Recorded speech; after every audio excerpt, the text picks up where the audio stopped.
Здорово, разведчики. Вы когда-нибудь видели, как гражданин США сравнивает свою страну с Таиландом или Вьетнамом? Мне как раз попалось такое видео, оно казалось довольно интересным.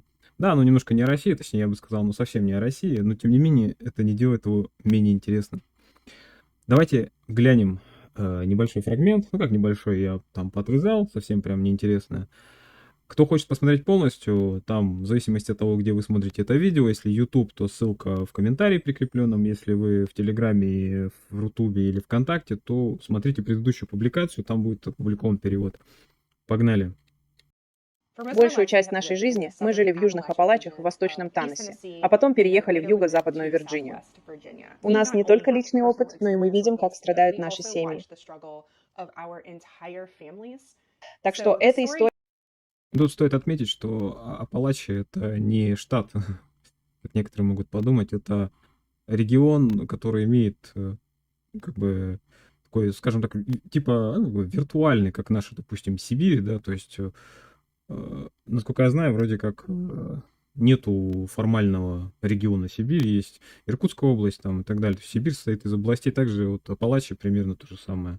Они состоят из, по-моему, 13, что ли, штатов. Вот, и там немножко в переводе неправильно произносится. Я так понял, она живет...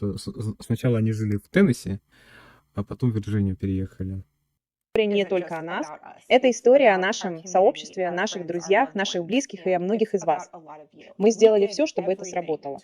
Мы выращивали свою еду, мы покупали вещи с рук, мы заботились о своих вещах, мы чинили сломанное, а не покупали новое. Мы не были материалистами, были очень бережливы и жили посредством, без долгов. Мы просто делали все, что считали правильным. Но, несмотря на нашу бережливость, что бы мы ни делали, мы все равно не могли вырваться из системы.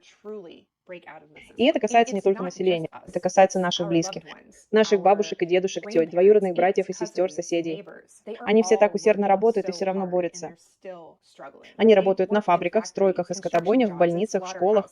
Это незаменимые профессии, которые жизненно важны, но им все равно не платят достойную зарплату. Постоянный страх, что машина сломается, или что болезнь не позволит вам пойти на работу и оплатить счета, не говоря уже о визите к врачу. Кстати, еще раз прерву. Вспомнил, что, опять же, Теннесси, насколько я знаю, я не помню точно, какое место он занимает в рейтинге по уровню жизни и как это, ну, в общем, по уровню зарплат, но он где-то прям в последней десятке, прям вот одним из последних в рейтинге по всем штатам, то есть где-то там 41-е, 43-е, где-то вот так вот место такое занимает.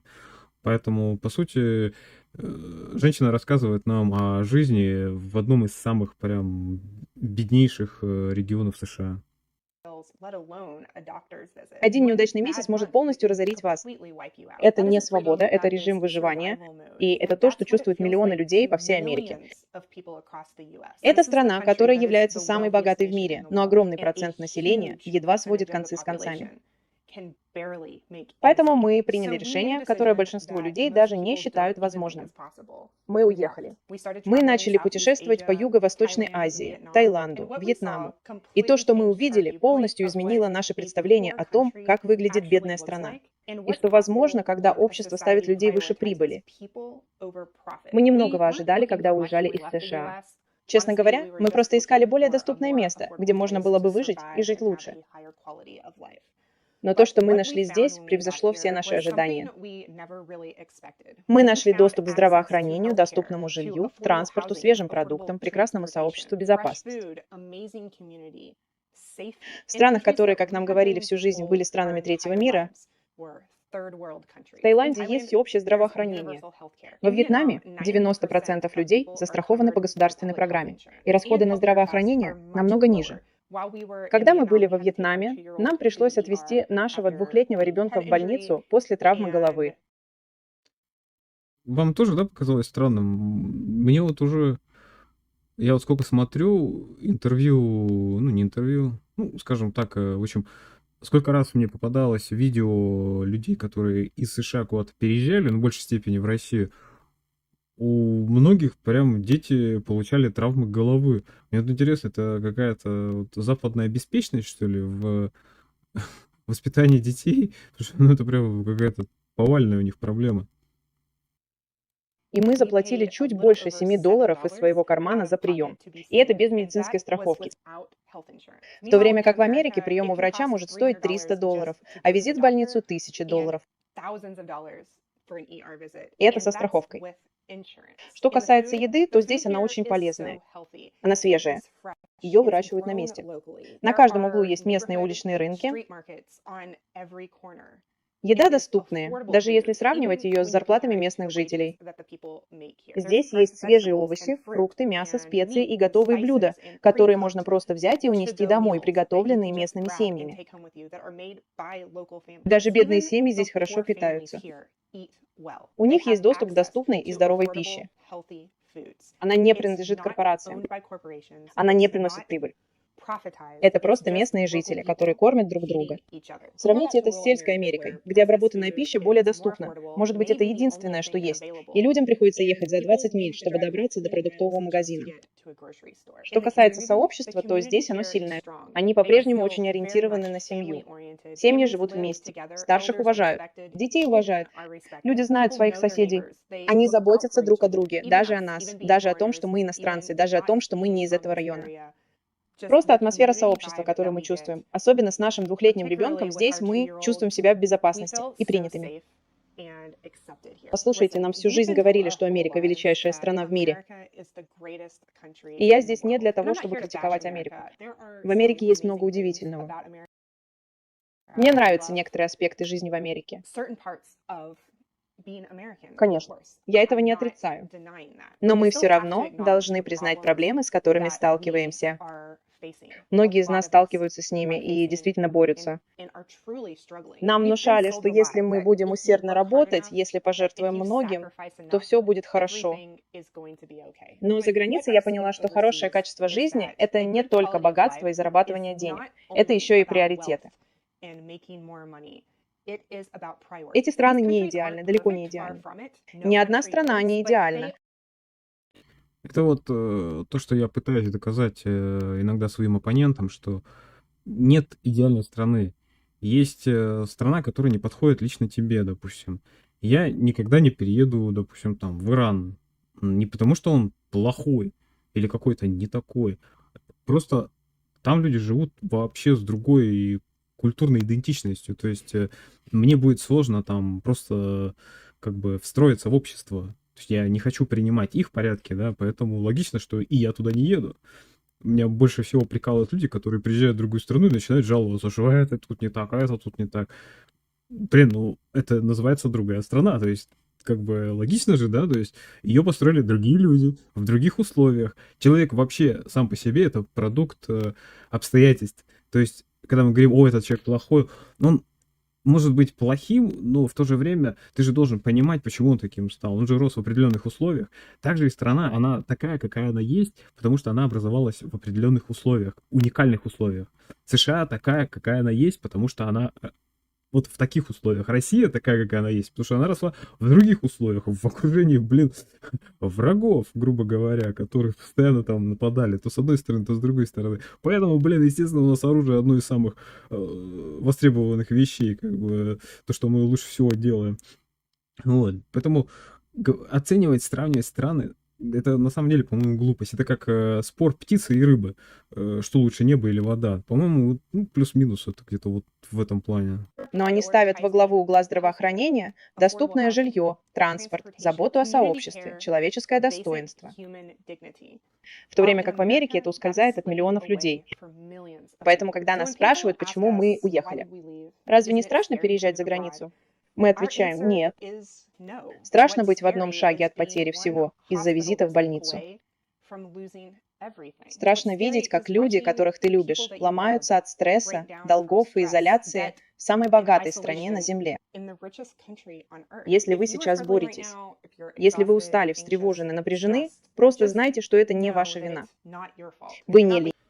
А мне вот интересно, чем вот такой подход к медицине отличается от подхода, господи, в этой гитлеровской Германии, когда там инвалиды были вне закона, там, то есть я не помню точно, что с ними делали, но я помню, что они с ними явно боролись, как бы.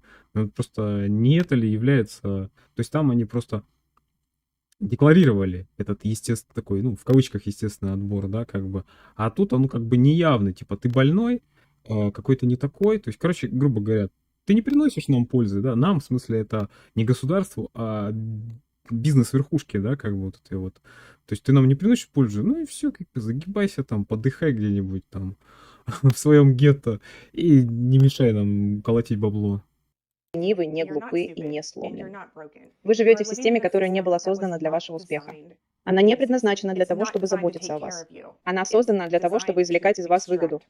Нам всем рассказывали одну и ту же историю. Если вы будете усердно работать, если будете следовать правилам, если будете держать голову опущенной, то вы осуществите американскую мечту. Но эта американская мечта больше не для большинства из населения. Стоимость жилья, еды, образования, здравоохранения резко возросла, а зарплаты за 40 лет почти не изменились. Тем временем миллиардеры удваивают свое состояние, а корпорации почти не платят налоги. Вообще, на самом деле, плюс-минус это удел вообще любой капиталистической страны, да, с капиталистическим строем. Единственное, в России, если где-то какая-то крупная там... У нас, в принципе, только ресурсодобывающие компании крупные с государственным участием. Вот, поэтому там в этом плане все сложнее. Но в целом, да, ну, бизнес, он, в принципе, он и устроен таким образом, чтобы снижать издержки, повышать прибыль. Поэтому, ну, тут она не открывает, как бы... То есть это не... Проблема США — это проблема, в принципе, всего мира, где капитал чувствует себя свободно. Там Британия, там, условно говоря, страны Европы, там, Россия, потому что, ну, у нас чуть пожестче, но, тем не менее, все равно я вижу, как большие корпорации уходят от налогов путем каких-либо там законных, конечно, всяких вещей, но, тем не менее, все равно. Это не вина отдельных людей. Это провал политики, политики обеих партий, которые десятилетиями ставили прибыль выше людей. Мы в Америке принадлежим корпорациям. Все ради прибыли. Наше здравоохранение, наша система питания — вещи, которые являются базовыми человеческими потребностями. Наше правительство спасает банки. Они позволяют корпорациям переводить рабочие места, льготы и повышать цены. Они сокращают финансирование школ и здравоохранения в наших городах. А вам просто говорят, что нужно взять себя в руки. Мне часто говорят, что зарплаты в других странах намного ниже, чем в США. Часто говорят и часто правы. Только проблема в том, что это ничего ни о чем не говорит. То, что зарплаты выше, как бы, это объективная реальность. Просто это как сообщать о том, что в Африке умирают люди, как бы, ну, плюс-минус то же самое, как бы. То есть, а что это дает-то? Что за этим скрывается? То есть это, по сути, а, вот эта вот тема с большой зарплатой, это стало таким пропагандистским шаблоном, я не знаю, как правильно выразиться. То есть таким пропагандистским, скорее, аргументом. Типа, вот вы говорите, вот как только американцы там начинают, граждане США, допустим, начинают там жаловаться на свою систему, им говорят, ну посмотрите, ну у вас самая большая зарплата в мире, на что вы жалуетесь? Только проблема в том, что они не договаривают, что у них и расходы самые большие в мире. И да, это правда, но кто-то в Таиланде все равно может платить за жилье, еду, здравоохранение, все свои основные потребности. И при этом иметь деньги в конце месяца, чтобы откладывать или немного развлекаться. Вот, в предыдущем выпуске-то там британец один, типа, наши пенсионеры, типа, могут ездить на Канары. Да, согласен. Только прикол в том, что там с билетами у них немножечко не все здорово. Вот Берлин, да, ну, в смысле, Германия, у них там билеты прям очень дешевые. Если, допустим, по расстоянию там плюс-минус, как бы, сравнивать, то нашему пенсионеру, да пенсионер, в принципе, господи, перелет из Москвы в Сочи по расстоянию меньше, но по стоимости дороже, чем в Германии перелет из Берлина на Канары. То есть, но у них датируются перелеты, ну, вообще, в принципе, транспорт, допустим, но в той же Британии транспорт не датируется. То есть там ты платишь полную стоимость, а если ты покупаешь билет прямо перед самым вылетом, просто дичайших денег стоит. И не каждому пенсионеру по карману там, он билет меньше, чем его пенсия, просто проблема-то в другом. Если он отдаст пенсию и купит билет, то как бы жить-то на что он будет? То есть ему же надо, чтобы у него были свободные деньги. В этом-то вся и проблема. Откуда у тебя возьмутся свободные деньги, если у тебя расходы отнимают все? В то время как в США, если вы посмотрите на среднюю зарплату и вычтете все расходы на основные потребности здравоохранение, жилье, транспорт и все остальное, денег не останется. На самом деле, большинство людей сегодня влезают в долги, чтобы удовлетворить свои самые базовые потребности. Поэтому, хотя зарплаты в развивающихся странах ниже, стоимость основных расходов на жизнь тоже намного ниже. Мы лично потеряли членов семьи из-за кризиса здравоохранения в США. Мы видели, как семьи не только теряли свои жизни, но и свои дома. Мы видели, как соседи теряли работу, надежду, и все это время нам говорили, что мы должны это исправить. Но невозможно исправить систему, которая контролируется деньгами, когда у тебя их нет. И самое неприятное, что у этой страны есть деньги. У нее есть ресурсы. Но у нее нет желания построить систему, в которой обычные люди смогут выжить и, возможно, даже процветать.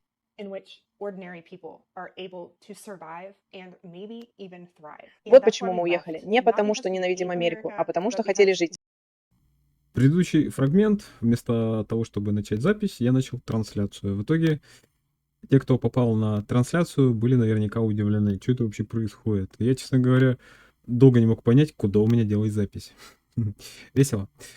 Ну что, вот долгожданный фрагмент с комментариями. Тут вначале будут такие автономные, скажем так, такие комментарии, у которых не было там ни противоположного, никакого другого мнения, короче, ни похожего, в общем, они такие какие-то интересные, какие-то просто странные. Так что погнали. Я на 110% уверен, что автор этого видео лжет. То, что она только что описала, касается Китая, точно не США и не Британии.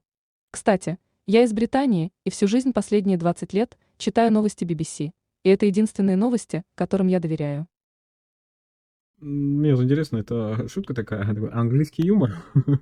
Иначе мне что-то жаль этого человека.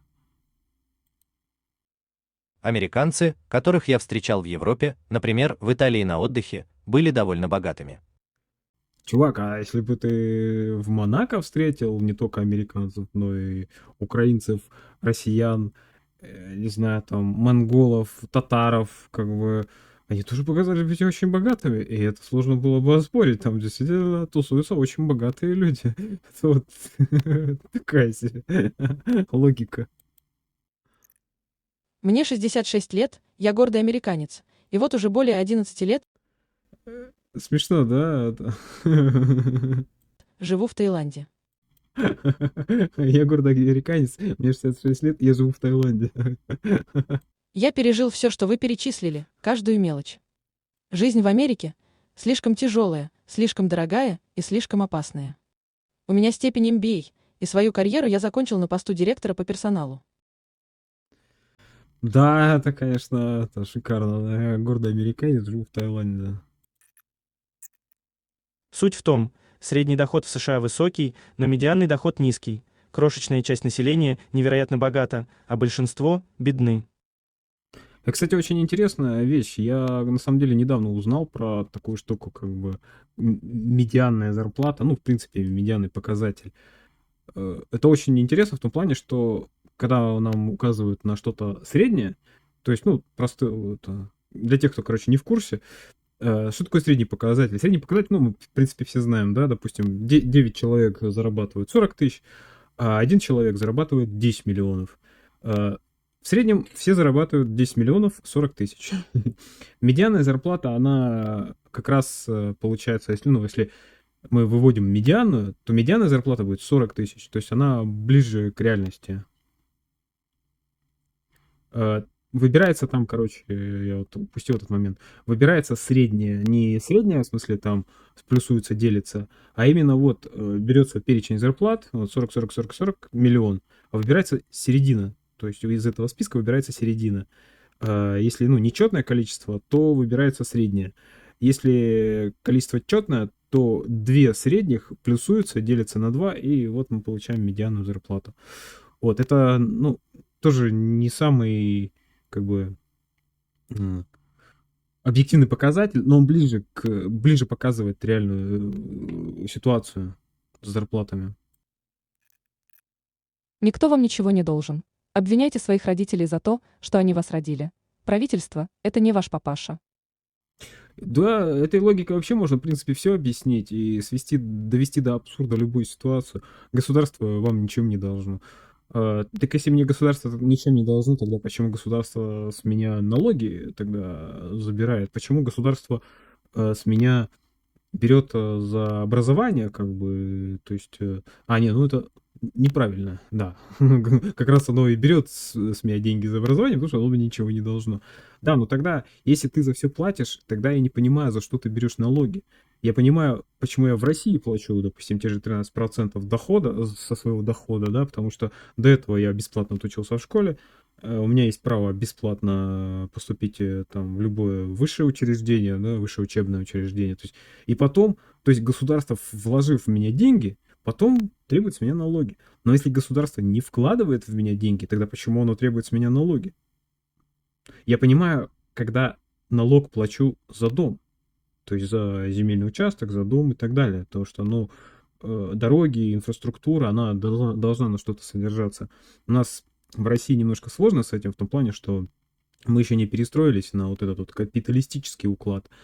Но в США там исключительно все делается на местные налоги. То есть там за счет федерального бюджета, насколько я понимаю, только федеральные объекты ремонтируются, а местного значения исключительно из налогов местных. Система устроена так, что тебе либо приходится активно зарабатывать, либо зависеть от правительства и смотреть, что оно даст, это реальность. Этому можно научиться у иммигрантов. Работай усердно, не трать слишком много, откладывай сбережения и постепенно реинвестируй, это работает. Я рекомендую всем прочитать «Самый богатый человек в Вавилоне». Образование очень важно. Это возможно. Схема, согласен, рабочая, но она не работает, если опять же, система выжимает из тебя вообще все.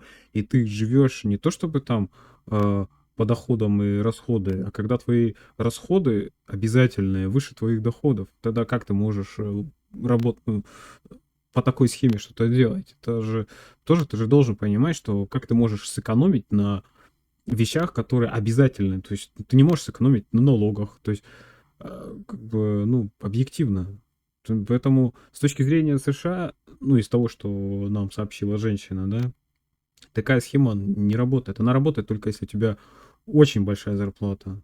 Но, как мы выяснили, очень большая зарплата это является что-то типа американской мечтой. То есть ты долго-долго страдал, а потом тебе удалось получить работу с большой зарплатой, и жизнь удалась. Честно говоря, не знаю, можно ли это считать мечтой. Больше всего меня угнетает мысль, что поскольку людям внушают, будто Америка– лучшая страна, многие начинают верить, что ее систему стоит воспроизводить по всему миру. В Таиланде у нас хорошая система здравоохранения, мало бездомных, еды много, и она разнообразная, климат сезонный, в целом нормально, но нам все еще нужно улучшать наши возможности во многих сферах – образование, бизнес и инфраструктура. США помогают нам уже долгое время, спасибо вам, и да благословит вас всех Бог. Да, но у Израиля все хорошо. Бесплатное образование и здравоохранение. Спасибо налогоплательщикам США. Америка лгала? Боже, кто бы мог подумать. Новая американская мечта– накопить достаточно денег, чтобы уехать из Америки. Четко вообще, да? Новая американская мечта.